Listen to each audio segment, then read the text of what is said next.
I've never been luckier. I cheered. 10 minutes later, I was down $5,100. My name is Marcus. I work in a warehouse, and I used to have a daughter who called me every night. Now I sleep in my car, and she doesn't know my number changed. 3 months ago, I hit the biggest win of my life at that blackjack table. My girlfriend filmed it. Other players bought me drinks.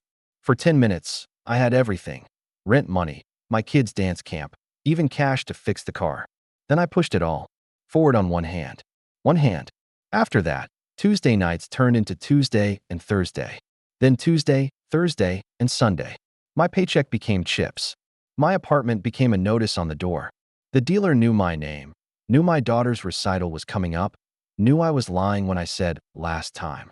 What nobody knew was that I'd started borrowing from a man who doesn't take excuses, $50 a week just in interest, whether I had it or not. Let me take you back to that winning moment, when everyone was cheering and I felt like I'd finally caught a break. When a father bets his daughter's future on cards he can't control, who's really paying the price? I've never been luckier.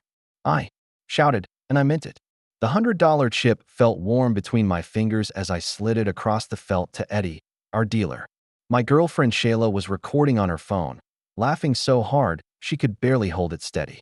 The old guy next to me slapped my back. Even the college kids at first base were cheering $5,100. On one hand I'd split. Aces against Eddie's 6, the textbook play, and both aces caught 10s. 2 blackjacks. The odds of that happening, I didn't know exactly, but I knew it was rare. Beautiful. Perfect. Marcus, baby, we did it. Shayla kissed me hard, right there at the table. Her lipstick tasted like cherries. I could smell her vanilla perfume mixing with the casino air, cigarette smoke and carpet cleaner, and something else, like electricity. The pit boss, Terry, came over to verify the payout. Standard procedure for anything over $5,000. He wore a gray suit that looked expensive, the kind with threads that caught the light. While he checked Eddie's count, I stood up and announced drinks for everyone at my table. The Riverside Casino. In Council Bluffs wasn't Vegas, but tonight it felt like it. This covers everything. I told Shayla, quiet enough that only she could hear. Rent for 3 months. Destiny's dance camp. Even that transmission leak. My hands were shaking. Not from fear, from pure adrenaline. From winning. Do you know what it feels like to have 3 months of safety counted out in front of you in $100 bills? After 6 months of double shifts at the warehouse, of telling my daughter maybe next time, of watching Shayla pretend she wasn't worried about the notice on our door, Eddie counted out the bills, 20s, then 50s, then hundreds. Mostly hundreds. His face stayed neutral, professional. He'd been dealing here 3 years, he'd told me once. Probably seen bigger wins. Definitely seen worse losses. But this was my night that I thought about my daughter, Destiny. 8 years old, obsessed with ballet. The camp cost $600, and her mom Teresa had been calling me about it for weeks. She's talented, Marcus. The teacher says she could get scholarships later, but she needs this camp now. I'd been putting her off, promising I'd figure something out. Now I had. The warehouse didn't pay much, $16 an hour, $17 with overtime. After child support and rent, I usually had about $200 left each month. That's if nothing broke. Something always broke. Last month it was the car. Month before, my tooth. You know that game where you're always one step behind? That was my life, but not tonight. Sir, Eddie pushed the neat stacks toward me. Your payout. $5,100 bills. I picked them up, feeling the weight. Real money has a weight to it that's different from everything else. Heavier than you'd think. I folded them into my wallet, but it wouldn't close. Too thick. Shayla giggled at that. Let's go home, she said, tugging my arm. Let's go pay the landlord right now. Tonight. She was right. It was 9:57 p.m. on a Tuesday. We could knock on Mr. Peterson's door, hand him 3 months up front, watch his face change from that tired look to surprise. We could stop at the ATM, deposit the rest, wake up tomorrow knowing we were good. Safe. Ahead for once. I looked at the table. Eddie had already shuffled for the next shoe. The cards sat in the plastic dispenser, waiting. The felt was clean and green under the lights. The other players had settled back into their rhythms. The old guy betting his steady 25. The college kids pooling their 5s and 10s. Just let me play one more hand, I said to Shayla. I'm hot right now. I can feel it. She stopped smiling. I pulled the bills back out of my wallet. All of them. The weight felt different now, lighter somehow, like possibility instead of paper. I set them on the table, all 51 bills, and looked at Eddie. Change these back to chips, I said. The table went quiet. Eddie's hands moved like they always did. Smooth, practiced, automatic. He spread my $5,100 bills across. The felt in neat rows for the camera above us to record. Then came the chips. Black hundreds mostly, some green 25s. They made that specific sound when he stacked them, like poker chips in movies, but heavier. More real. Marcus, please. Shayla's voice was different now. Smaller. At least. Keep half. Keep 3,000. That's still the rent, and lightning strikes twice, baby. I kissed her forehead. Watch this. The old guy next to me shifted in his seat. The college kids whispered to each other. Everyone knew what I was doing was stupid, but everyone also wanted to see what would happen. That's the thing about casinos. We all watch each other's disasters like they're movies. Eddie dealt the cards. His face showed nothing. I pushed all 5,100 forward. One hand. All of it.my first card, a 5. Then a 10. 15. Eddie showed a 10 up. The math was simple. I needed to hit. With 15 against a dealer's 10, you always hit. Basic strategy. I'd been playing long enough to know that. But knowing it and feeling it are different things. With $100 on the line, hitting 15 is easy. With your rent money, your daughter's dance camp, your car repair, your safety net, your girlfriend's trust, your entire next 3 months sitting in that betting circle. Your hand shakes when you tap the table. I tapped. The old guy sucked air through his teeth. Shayla grabbed my shoulder. Her nails dug in through my Lakers jersey, the one she bought me last Christmas. Eddie pulled the next card from the shoe. Everything slowed down. I could hear the air conditioning humming overhead. Somebody's phone, buzzing at the next table. The sound of chips clicking somewhere behind us. The card left the shoe, traveled through the air, landed next to my 15. A queen. 25. Bust. Eddie's hands moved again. That same smooth motion, sweeping my chips into his tray. All of them. The blacks disappeared into their slots. The greens found their home. My betting circle was empty. I'm sorry, Eddie said, and for a second, I thought he meant it. The table stayed quiet. The old guy looked away. The college kids had stopped whispering. Shayla's hand was still on my shoulder, but now it felt like weight instead of support. I stared at the empty circle where my chips had been. My brain couldn't process it. 10 minutes ago, I'd had $5,100. I'd had answers to every problem. I'd had breathing room. I'd had Shayla looking at me like I was her hero. Now I had nothing to know. Less than nothing. I still owed rent. Still owed Destiny's camp. Still had the transmission leak. Let's go, Shayla said. She wasn't asking. I stood up. My legs felt weird, disconnected. I patted my pockets even though I knew they were empty. Just my car keys and my phone. The wallet that wouldn't close 5 minutes ago now folded flat. Shayla was already walking toward the exit. Fast. Like she couldn't get out quick enough. I followed, but she stayed 20 feet ahead. People were staring. They'd seen the celebration. Now they saw this. The carpet pattern blurred under my feet. Swirls of red and gold that were supposed to hide stains and wear. The slot machines sang their electronic songs. An old woman at a penny machine looked up at me, then quickly looked away. She knew that walk. Everyone who spent time here knew that walk. Shayla pushed through the main doors. The February air hit me like a slap, cold and sharp after the recycled casino warmth. She was already halfway to the car, her heels clicking on the asphalt. I jogged to catch up. Shayla, wait, she spun around. Tears had made dark lines through her makeup. $5,000, Marcus. 5,000. We could have. She stopped, shook her head. I can't. She got in the passenger seat and slammed the door. I stood there in the parking lot, looking at my Honda Civic under the yellow lights. The transmission leak had left a small puddle of red fluid beneath it. I got in, started the engine.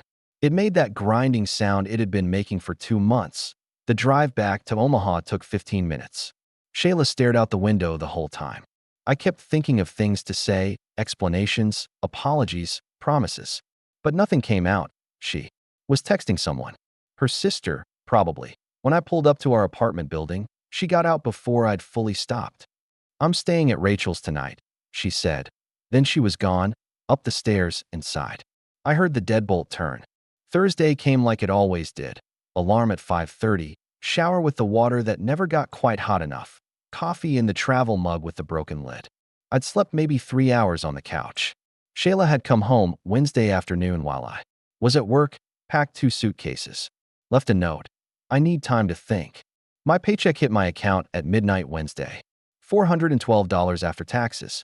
I'd worked 6 hours of overtime for that extra 50 by 8 p.m. Thursday. I was back at the Riverside, sitting at Eddie's table, third base. Same spot I always sat. Some gamblers are superstitious about their seats. I just like being able to see everyone's cards before making my decision. Hey, Marcus. Eddie's greeting was professional. Neutral. He'd probably seen 100 guys like me. Big winner one night, big loser the next. Back again with their paycheck.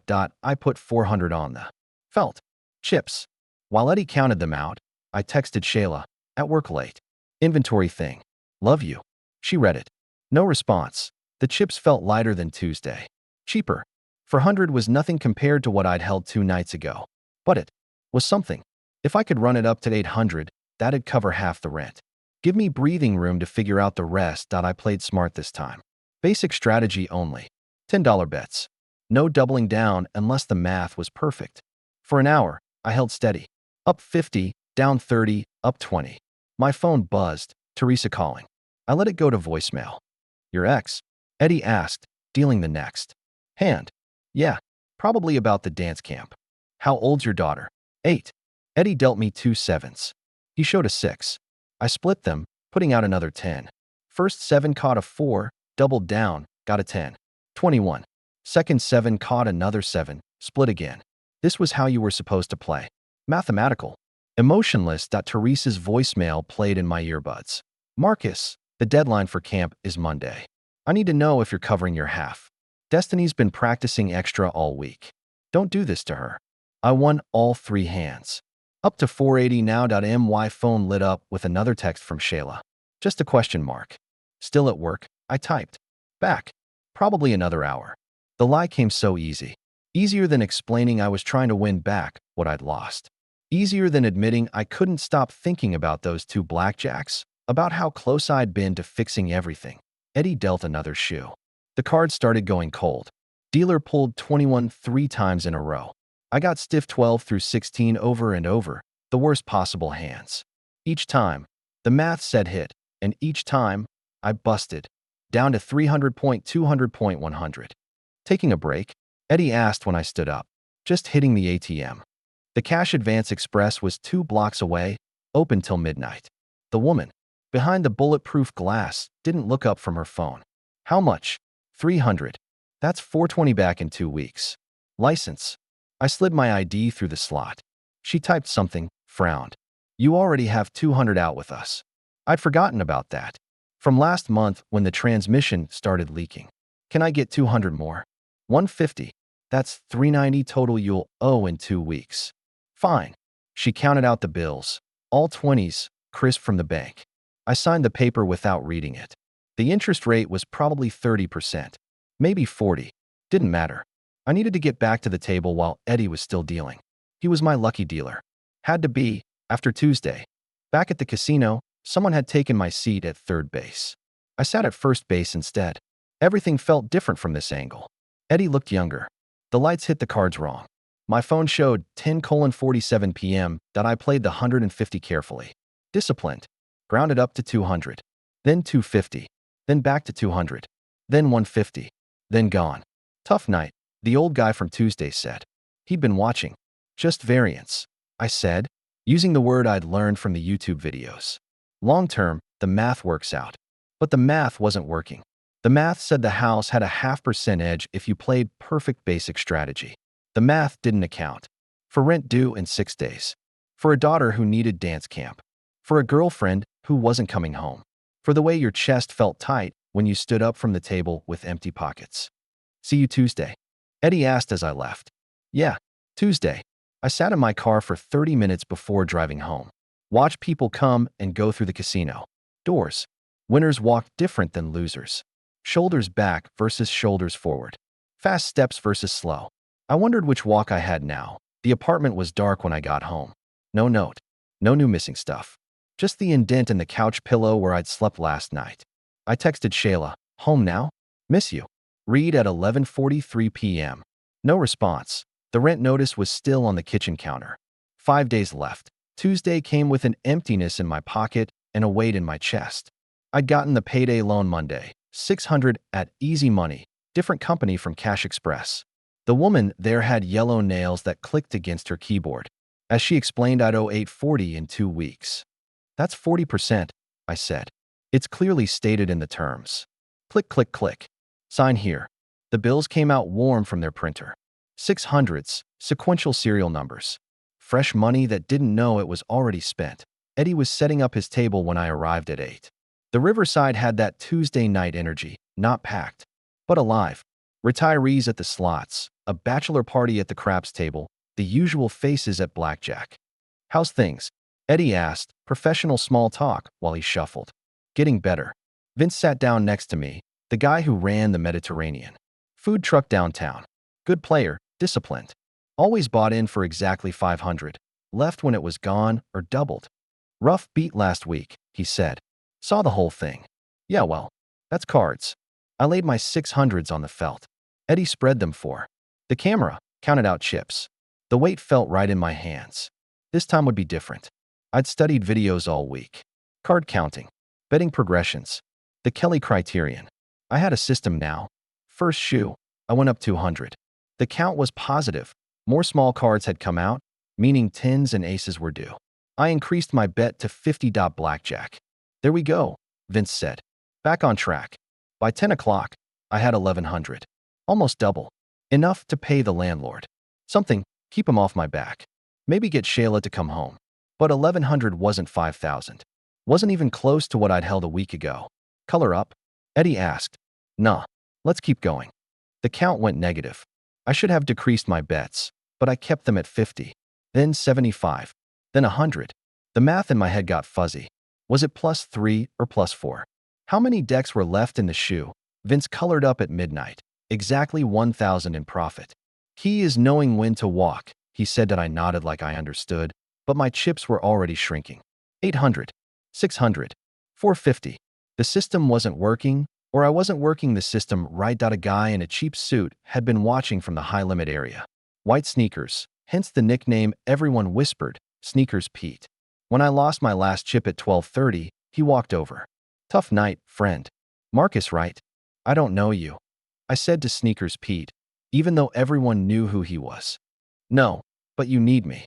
He sat in Vince's empty seat, pulled out a roll of bills thick as a Coke can. I'll front you 200. Pay me back 250 next week. Simple. That's 25%. It's Tuesday night and your wallet's empty. You want to discuss rates or play cards? Eddie kept shuffling, eyes down. The pit boss Terry was conveniently checking something at another table. This happened here. Everyone knew it happened. Just 200. First time, yeah? You pay on time. We can talk bigger numbers. He peeled off 450s, set them on the table. No handshake. No paper. Just an understanding. Next Tuesday, I'll find you. The chips felt different this time. Heavier. Like they already belonged to someone else. I played them scared, betting tiny, folding on 16ths I should have hit. In 20 minutes, they were gone. Sneakers watched from the slots, not even pretending to play. Just watching. Eddie's shift ended at 2. In the parking lot, I sat in my car trying to do math. I owed rent, $1, 100 Cash Express, $3.90 Easy Money, $8.40 Sneakers, $2.50 Teresa for dance camp, $300 total, $2, $8.80 my next paycheck, $4.12. The math didn't work. Would never work. But there was always next Tuesday. Always another hand. The engine made that grinding noise when I started it. Transmission fluid was definitely LOW.AT home, still no Shayla. But her shampoo was gone from the shower. The expensive stuff that smelled like coconut. She'd come for more things while I was at work. Thursday, I got my check and gave Sneakers his 50. He was playing poker in the back room. Barely looked up when I handed it over. Same time next week. Don't make me look for you. I played the remaining 360 carefully. Got it up to 700. Almost enough for a real run. But then the dealer, not Eddie, some new girl, pulled 4 blackjacks in a row. Statistical impossibility. But statistics didn't matter when the cards were already dealt. I need another 2. I told Sneakers. Free back next week. Plus the 2 you still owe. That's 5 total. Fine. More chips. More hands. The cards blurred. Together. Win 1, lose 2. By midnight, I was done. Driving home, I missed the turn for my apartment. Just drove right past like I lived somewhere else.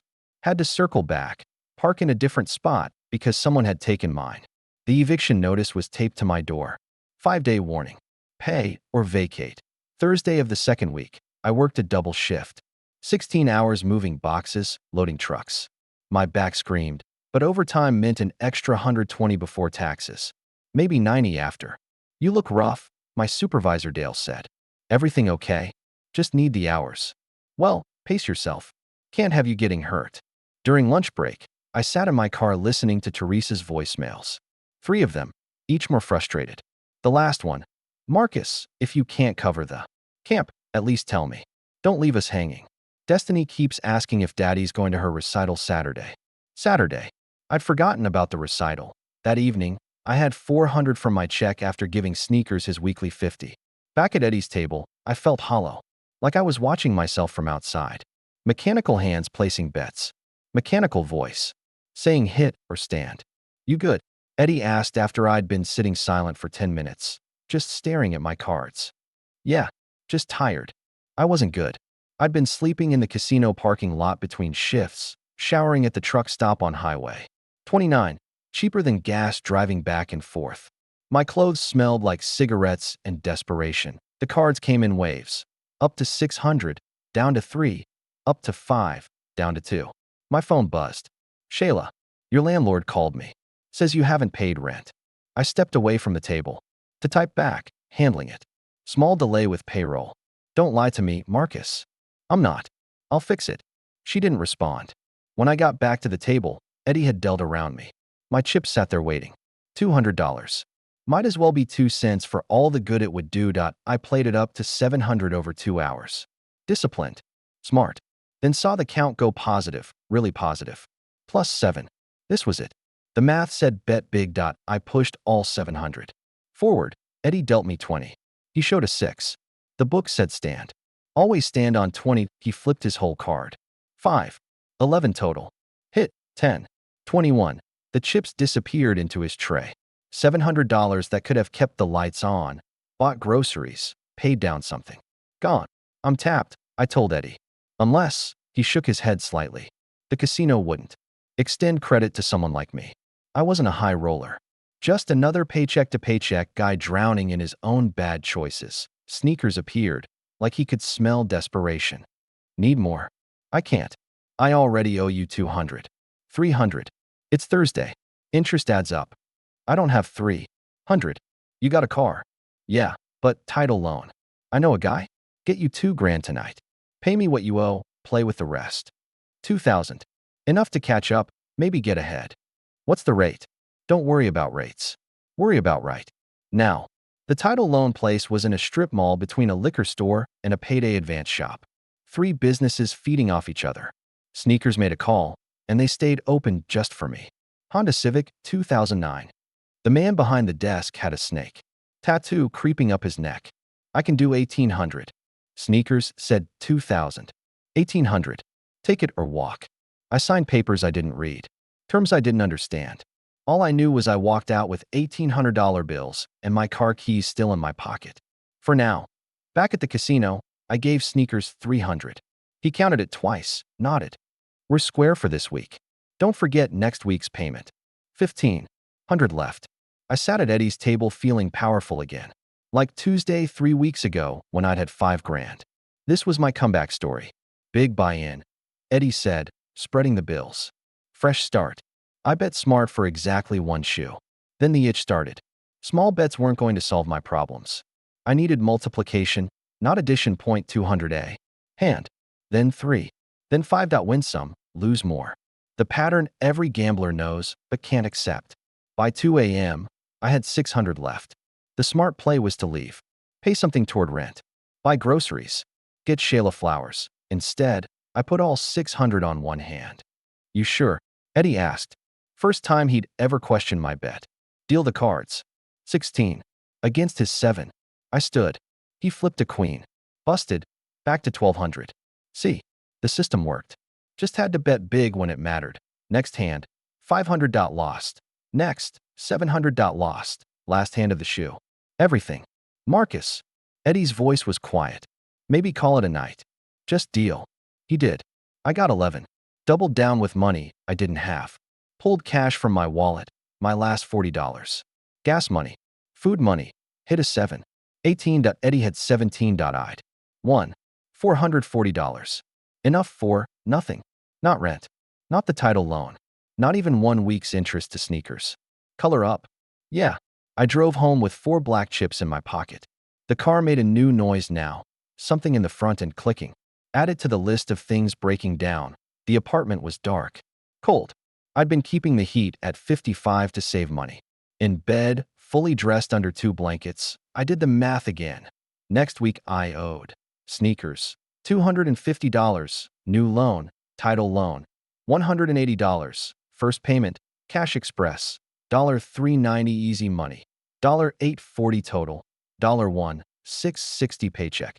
$412. I was negative $1,200 before even thinking about rent, food, gas, or my daughter. Saturday arrived with Destiny's recital at 2 p.m. I'd promised Teresa I'd be there. Promised Destiny too. Last time I'd seen her 2 weeks ago. But promises were getting harder to keep. I wore my good shirt, the blue one Shayla had bought me last year. It had a small stain on the pocket I tried to hide with my hand. In the Civic Center auditorium, other parents held flowers and cameras. I had empty hands and bloodshot eyes. Daddy. Destiny ran over in her purple tutu, all 8-year-old energy and missing front teeth. You came. Wouldn't miss it, baby. Teresa stood 10 feet away, arms crossed. She looked good, better than when we were married. Less stressed. The pharmacy job agreed with her. We need to talk, she said. After. During the recital, I watched my daughter spin and leap with the other kids. She was good, really good. The teacher had been right about potential scholarships someday. If she kept dancing. If she got into the right programs. If someone could pay for it.my phone buzzed. Sneakers. Don't forget. Tuesday. Then Shayla. Landlord says you have till Monday or he's changing locks. Then a number I didn't recognize.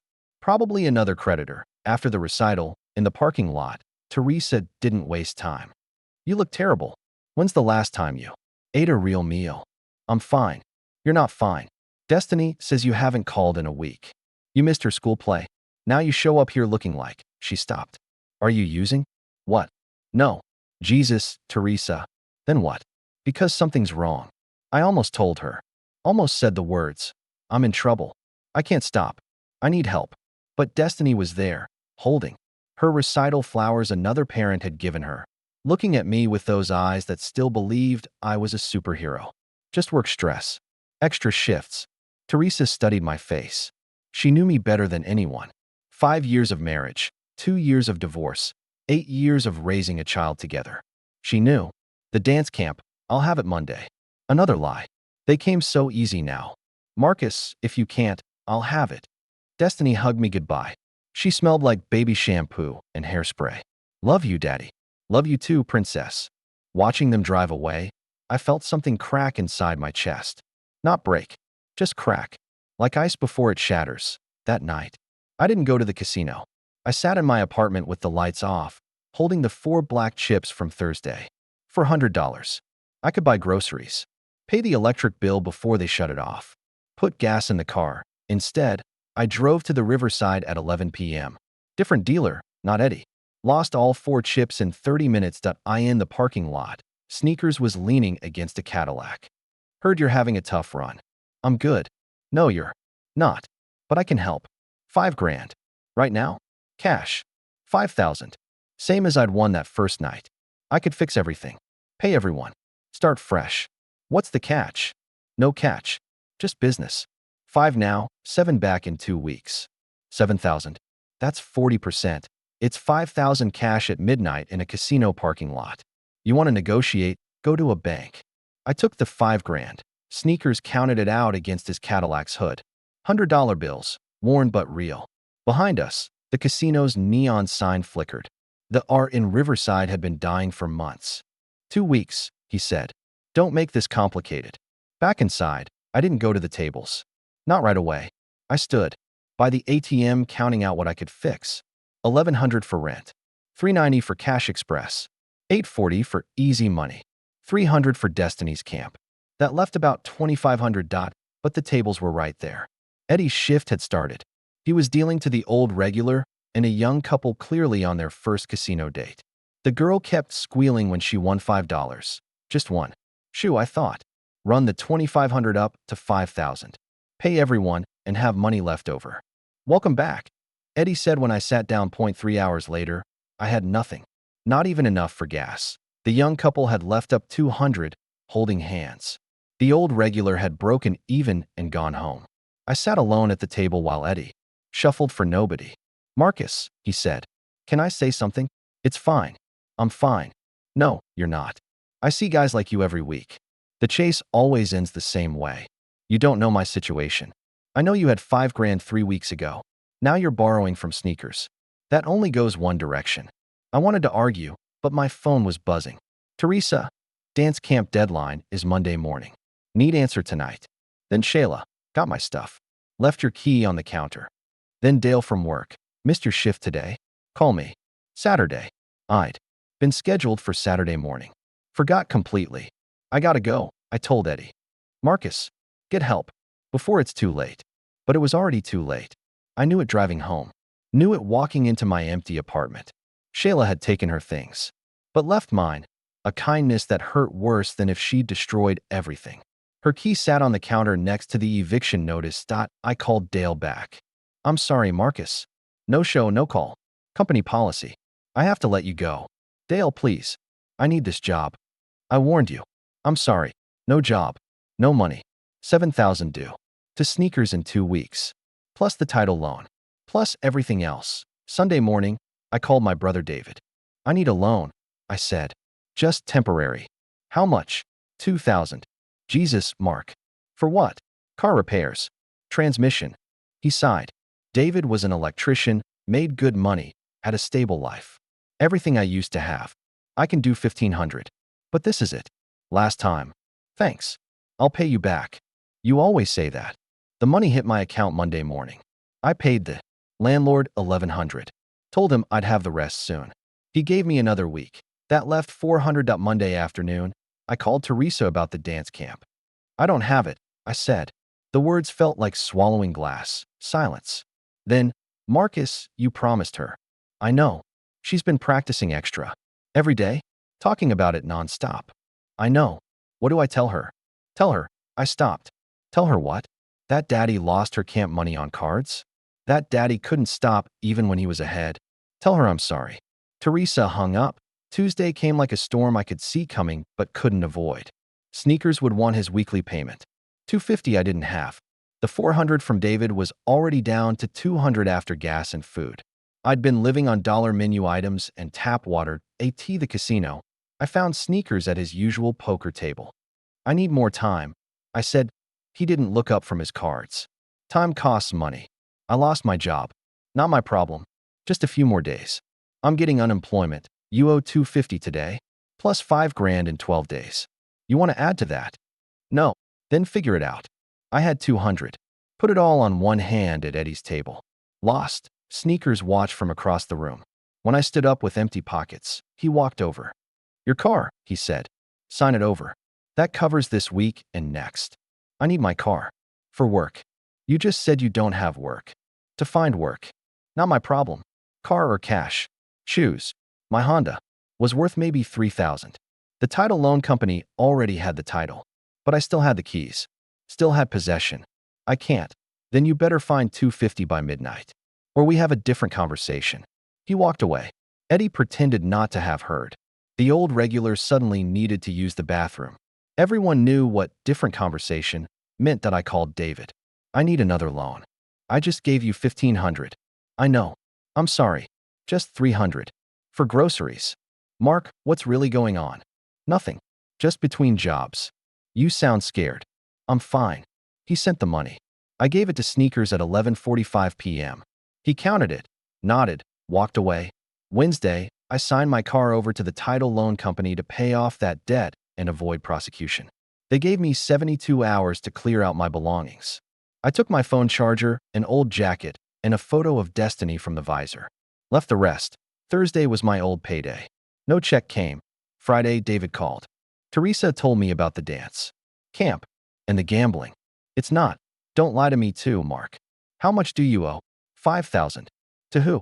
People. What people? I couldn't say Sneaker's name. Couldn't make it that real. I'll figure it out, I said. Mark, these people will. They hurt you. No, I lied. It's fine. But nothing was fine.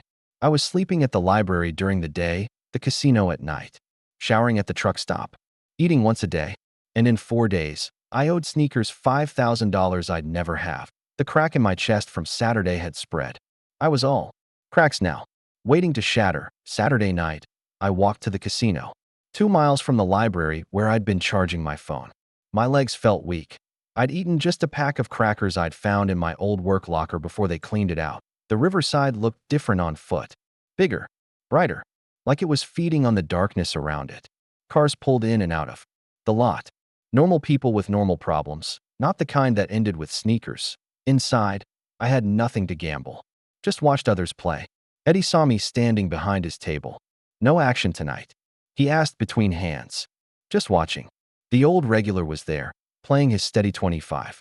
A woman in scrubs, probably off a hospital shift, was betting hundreds. She was up $2,000, laughing, ordering drinks. I wanted to tell her to run, take the money, and never come back. But I just watched her give it all back over 3 hours. My phone had 12 missed calls. Teresa, David, unknown numbers. I didn't listen to the voicemails. Around midnight, a guy I'd seen before sat at Eddie's table. Tommy something. Construction. Worker. Always paid in cash. He was drunk, betting wild. 500 on one hand, 25 the next. Having a night, he shouted when he hit blackjack. He tipped Eddie a black chip. $100. Eddie thanked him, dropped it in his toke box. That tip was more than I'd eaten in a week. Tommy colored up around 2 a.m. with 3,000 profit. Stuffed the chips in his jacket pocket, stumbled toward the bathroom. I followed. He was at the urinal, humming some country song. His jacket hung on the door hook. The pocket with the chips gaped open. $3,000. Enough to buy time. With Sneakers. Enough to eat. Enough to think. I reached for the pocket, then saw my reflection in the mirror. Hollow eyes. Sunken cheeks. 3-day stubble. I looked like the kind of man who would rob a drunk guy in a casino bathroom. Because I was. I pulled my hand back, left before Tommy finished. Outside, I threw up behind a dumpster. Nothing came up, but bile. Sunday, I called Teresa. I need to see Destiny. You missed her recital. You can't pay for camp. Now you want to see her? Please. Just an hour. Where are you even staying? David said you lost your apartment. I'm figuring things out. Marcus, are you homeless? The word hit like a punch. I'm between places. Jesus Christ. 1 hour. Please. Fine. McDonald's on Dodge. 1 hour. 4 o'clock. Sunday 4 p.m. I'd walked 3 miles to McDonald's, stopping twice to rest. My body was eating itself. I could feel it in the shakiness, the blurred vision that wasn't quite right. Destiny ran to me when they arrived. Daddy, Mommy said we could get ice cream. Sure, baby. Teresa stared at me. Really looked. Saw everything. My God, Marcus. I bought Destiny a cone with quarters I'd found in my jacket. 67 cents short. Teresa covered it without a word. We sat in a booth while Destiny talked about school, her friends, a boy named Jackson who pulled her hair. Normal 8-year-old stuff. I tried to focus, but Sneaker's deadline was in 18 hours. $5,000 or different consequences. Daddy, are you listening? Sorry, princess. Tell me again. She repeated her story about a science project with butterflies. I nodded, smiled, tried to be present. But I kept seeing Sneaker's face. Kept calculating impossible math. Why don't you play in the playground for a few minutes? Teresa told Destiny. When she was gone, Teresa leaned forward. You're in real trouble. I'm handling it. No, you're not. David told me about the loans. You look like you haven't eaten in days. You smell like. She stopped. You're going to die, Marcus. Don't be dramatic. I'm not. I see addiction at the pharmacy every day. You have that look. It's not addiction. Just a bad run. She pulled out her phone, showed me a photo. Us, 5 years ago. Destiny's 3rd birthday. I was holding her, laughing. Healthy. Whole.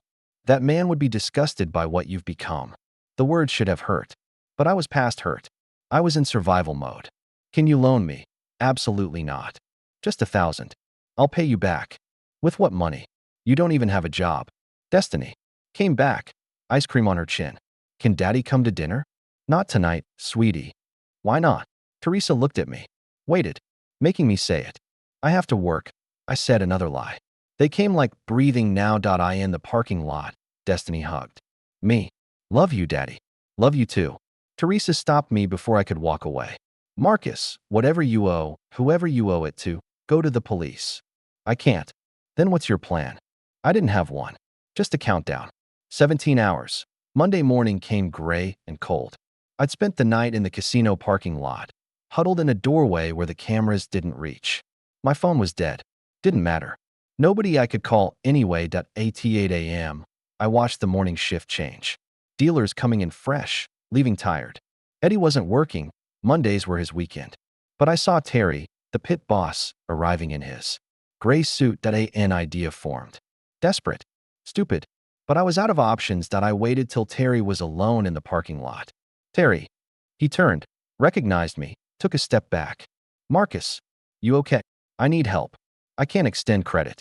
You know that. Not credit. Information. What kind of information? Next big player coming in. Someone carrying cash. When? Where they'll park. Terry's face changed. Are you seriously asking me to help you rob someone? Not rob. Just information. Get help, Marcus. Real help. There are programs. Sorry doesn't fix this. Teresa knelt beside me. We're taking you to the hospital. I'm not hurt. Yes, you are. Just not where we can see it. They drove me to the ER. Told them I was suicidal. The words sounded strange. But true. A doctor asked questions. A social worker brought forms. They admitted me to the psychiatric ward. The room was small. Safe. No way to gamble. No way to hurt anyone. For the first time in a month, I slept without dreaming about cards. Monday, a counselor came. Asked about the gambling. When it started, why I couldn't stop. It felt like the answer, I said, to every problem. Until it became the only problem. She nodded like she'd heard this before. Recovery is possible, but it's hard. And it starts with admitting you're powerless. Powerless. Yeah, that described it. There's a program, Gamblers Anonymous. Like AA, but for people like you. People like me. Addicts. Losers. Broken men who'd thrown away everything for the chance to throw away more. They kept me for 72 hours. Evaluation period. During that time, David handled sneakers. Paid him $3,000 to clear my debt. And make him go away. $3,000 my brother couldn't afford, but paid anyway. This is the last time, David said when he visited. I mean it. I know. No, you don't. You've said that before. But this time, if you gamble again, you're on your own. No money. No help. Nothing. Wednesday afternoon, they released me. Teresa picked me up. Drove me to a halfway house downtown. Clean but worn. Full of men with my same story, different details. 6 months minimum, she said. That's the deal. You stay clean 6 months, you can see Destiny again. 6 months. She needs to know you're serious. That you won't disappoint her again. 6 months felt like forever. But I'd lost the right to negotiate. My first GA meeting was that night. 12 people in a church basement. Coffee that tasted like regret. Stories that sounded like mine. I'm Marcus, I said when my turn came. I'm a compulsive gambler. I lost everything. Hi, Marcus.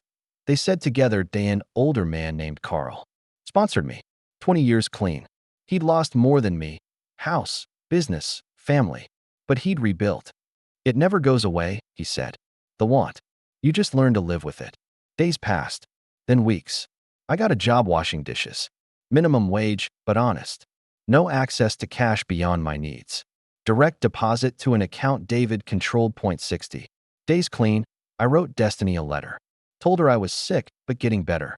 That I loved her. That I was sorry. She wrote back in purple crayon. I love you too, Daddy. Feel better soon. 90 days clean. The dream stopped. No more cards falling. No more phantom wins. 120 days. Teresa, let me call Destiny. Her voice sounded older. She'd lost another tooth. Made the honor roll. When can I see you? She asked. Soon, baby. Soon. 150 days. Almost there. Tomorrow would be 5 months. That night, walking home from work, I passed the casino. The riverside. Neon still flickering. Cars still filling the lot that I stopped. Stood there. Remembered the weight of $5,000. The sound of chips. Eddie's neutral face. Sneakers smile point one hand. I could play one hand. I had $40. From tips that I took a step toward the door. Then remembered Destiny's drawing, tucked in my wallet. A stick figure family. Me, her, even Teresa. My family, written in purple. I turned around. Walked home. Made it today. 151.6 months came on a Thursday. Teresa brought Destiny to the halfway house. She'd grown 2 inches. Adult teeth coming in crooked, would need braces someday. Daddy, she hugged me hard. You look different. Different how? Like you're really here. She was right. For the first time in years, I was really here. Present. Awake. We went to McDonald's. Same one where she'd had ice cream that awful Sunday. This time, I paid with my own money. Earned honest. Counted exact. Are you better now? Destiny asked. I'm getting there. Will you come to my recital? It's in 3 weeks. I looked at Teresa. She nodded slightly. I'll be there. And I was. Stone cold sober in the auditorium, watching my daughter dance. She wasn't the best one. Didn't matter. She was mine. And I was there. After, in the parking lot, she asked if I was coming home. Not yet, I said. But someday. Promise. I almost said yes. Promises had always come easy. But I was learning the weight of words. I'm trying, I said instead. Every day I'm trying. It wasn't much. But it was true. And after all the lies, true felt like everything. The casino was still there, 5 miles from the recital. Would always be there. Waiting. But I drove past. Went back to the halfway house. Made it today 2:37. Tomorrow would be 2:38. Day at a time. They said in meetings. One day at a time. I need $5,000 by tonight. I can't help you. Please. I'm begging. If you come near me again, I'll call security. He walked inside. I stood there, shaking. Not from cold. From the realization that I'd just tried to plan a robbery. That I'd become that person. 10 a.m. I was behind the casino, looking through the dumpster. Found half a sandwich, still wrapped. Gas station sushi someone had tossed. My stomach didn't care that it was garbage. Noon. I tried selling my phone at the pawn shop. $40 for a phone I'd paid $300 for 6 months ago. But 40 was 40.2 p.m. I bought a sandwich and a Gatorade. First real food in 2 days. Ate too fast. Threw up again. 4 p.m. For hours till sneakers deadline. I had $42. I walked back to the casino. Not to gamble. Just to be somewhere warm. Somewhere familiar. Even if it had destroyed me, sneakers was at his poker table like always. He saw me, checked his watch, smiled. That smile said he knew I didn't have his money. That he'd been expecting this. 6 p.m. I called David one last time. I need $5,000. Tonight. Or they're going to hurt me. Who's they? Please, David. I don't have 5,000. Can you get it? Mark, you need to go to the police. I can't. Please. I'm sorry. I can't help anymore. He hung up. My brother. My last hope. 7 p.m. 1 hour. 7:30 p.m. I sat in the casino food court, watching normal people eat overpriced Chinese food and pizza. A family with 3 kids. An old couple sharing nachos. Life happening around me while mine ended. My hands weren't shaking anymore. Weird calm had settled in. Like acceptance. 7:45 p.m. Sneakers walked by, made eye contact, tapped his watch. I stood up. Walked to the bathroom. Looked at myself one last time. Thought about Destiny. About how I'd failed her. Failed everyone. There was a service door in the back hallway. Led to the loading dock. I'd seen dealers use it for smoke breaks.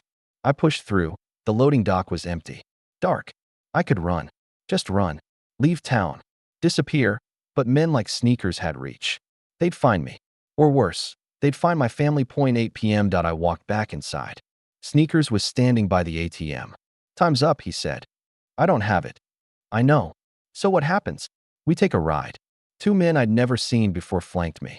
Not touching. Just close enough that I couldn't run. Outside, a black SUV waited. They opened the back door. This was it. The consequence of every bad decision. Every chase. Every lie. I got in. We drove for 20 minutes. Nobody talked. The men didn't look at me. Sneakers sat in front, texting someone. We stopped at a warehouse near the river. The kind of place where bad things happened and nobody heard. Inside, fluorescent. Lights hummed. Concrete floor. Metal chairs. Sneakers sat across from me. You owe me 5,000. I know. You can't pay. No. So we have a problem. One of the men cracked his knuckles. The sound echoed. But, Sneakers said, I'm a businessman, not a thug. Violence is messy. Bad for business. What do you want? You're going to work for me. Doing what? Collecting. From people like you, who borrow and can't pay. I can't. You can and you will. Or we visit your ex-wife, your daughter, your brother. The comm shattered. Leave them out of this. Then you work. 100 a day against what you owe, plus 50 a week interest. The math was impossible. I'd never pay it off.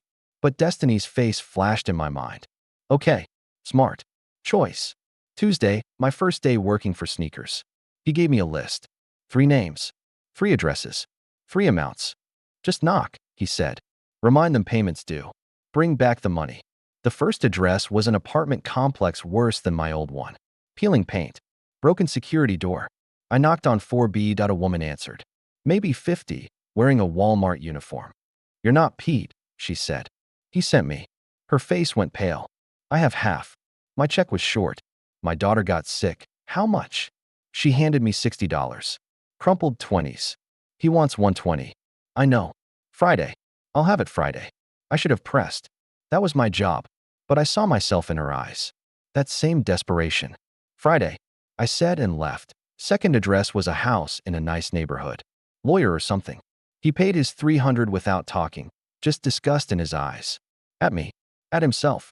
At the whole situation. Third address nobody answered. I knocked for 10 minutes. Back at the casino, I gave Sneakers $360. Rodriguez was short, he said. Not asking. Knowing. She said Friday. Friday costs extra. I told her Friday. He stared at me. You're soft. That's a problem. I'll get better. You better. That night, Eddie was dealing. He saw me but didn't acknowledge me. I wasn't a player anymore. I was something else. Something worse. Wednesday, same routine. Different. Names. One guy, a carpenter, showed me pictures of his kids while he counted out 200 in 10s and 5s. Almost clear, he said. 2 more weeks. He was lying to himself. Interest meant he'd never be clear. Just like me. Thursday, I collected 800 from 4 stops. A good day, Sneakers said. Took 10 off my debt. Only 4,990 to go. He laughed that I did the math. At this rate, I'd be collecting for 3 years. Assuming the interest didn't eat everything. That night, I found a shelter that didn't ask questions. Real bed. Hot shower. Felt like luxury after 2 weeks of nothing. Friday morning, my phone rang. Teresa. Marcus, Destiny's asking about you. Tell her I'm working. Are you? Sort of. What does that mean? It's complicated. Everything with you is complicated now. Teresa. She made you something. A drawing. She wants to give it to you. A drawing. My daughter made me a drawing while I was collecting debts for a loan shark. I can't see her right now. Why? Because I was ashamed. Because I was broken. Because I didn't want her to see what I'd become. Just not right now. Teresa hung up. Saturday marked 1 month since I'd won $5,100. 1 month since I'd lost everything. I was getting better at collecting. Learned to read people. Who would pay? Who would run? Who would fight? Sneakers gave me bigger routes, harder cases. You're natural at this, he said. Must be all that time watching people at the tables. He was right. I could spot desperation now. See who was about to break. Because I'd been there. Was still there that afternoon. A new name on my list stopped me cold. Vincent Castellano. Vince. The food truck owner who'd refused to loan me money that night. His house was modest. Clean. American flag out front. He answered the door, saw me, understanding crossing. His face. Marcus. So you're with Pete now. Vince, I'm sorry. Don't apologize. Just tell me what I owe. 800. He laughed, bitter. Started with 2. Interest is a killer. He handed me the money. All hundreds. Tell Pete I'm done. This is it. That's not how it works. It is for me. I'm closing the truck. Moving back to Ohio. Family business. Smart. Running was the only way out. Good luck, I said. You too, Marcus. You're going to need it more than me. That night, I stood outside the casino watching people go in. Happy people. Excited people. People who thought they were different. Special. Lucky. A young couple parked near where I was standing. The guy was explaining blackjack to his girlfriend. The key is knowing when to quit. He said that. I almost laughed. Almost warned them. But they wouldn't listen. Nobody ever did. Sunday, I made my collections early. Had 300 in my pocket. Money that wasn't mine, would never be mine. But the casino was right there. Eddie's table was open. And 300 could become 600. 600 could become 1,200 that I sat down. Marcus, Eddie said, surprised. Thought you were done playing. Just one shoe. I bet 50. One. Bet 100. Won again. For 20 minutes, I was up 500. 800 total. I could skim 300, tell sneakers one address didn't pay. Use it to eat real food. Maybe get a room for a week. Then the cards turned. They always turned that I in 10 minutes. I lost everything. Sneakers money. All of it. Eddie looked at me with something between pity and disgust. That wasn't your money, was it? No. Marcus, what are you doing? I don't know anymore. I left the casino, knowing I couldn't go back to sneakers empty-handed. Couldn't run. He'd find my family. I had one option left that I walked to the bridge over the Missouri River. 2 miles from the casino. Cars rushed past. Headlights cutting through the dark. The water looked black below. Cold. Final dot. I climbed over the railing, stood on the narrow ledge. Wind pulled at my clothes. One step. That's all it would take. One step and no more debt. No. More shame. No more failing everyone. My phone buzzed. Teresa. I almost didn't answer. Marcus, where are you? Nowhere. You sound strange. I'm tired. David's here. We're worried. He found out about the gambling. The debts. Some man named Pete called him. My legs went weak. Sneakers had found my brother. What did he say? That. You owe him money. That you work for him now. Marcus, is this true? Tell David to pay him. Marcus, where are you? I looked down at the water. I'm saying goodbye. Don't you dare. Don't you fucking dare. I can't do this anymore. Where are you? Tell me right now. The walking bridge. Near the casino. Don't move. Don't do anything. We're coming. Teresa, think about Destiny. You want her growing up knowing her father jumped off a bridge? That's what you want to leave her. Destiny. My daughter. Who made me drawings. Who missed her dance camp because of me. Who still loved me despite everything. I climbed back over the railing. Sat on the ground. Waited. David's truck pulled up 15 minutes later. He and Teresa got out. My brother looked older. Tired. Disappointed. Mark, he said. I lost. Your money. All of it. And more. I know. I'm sorry.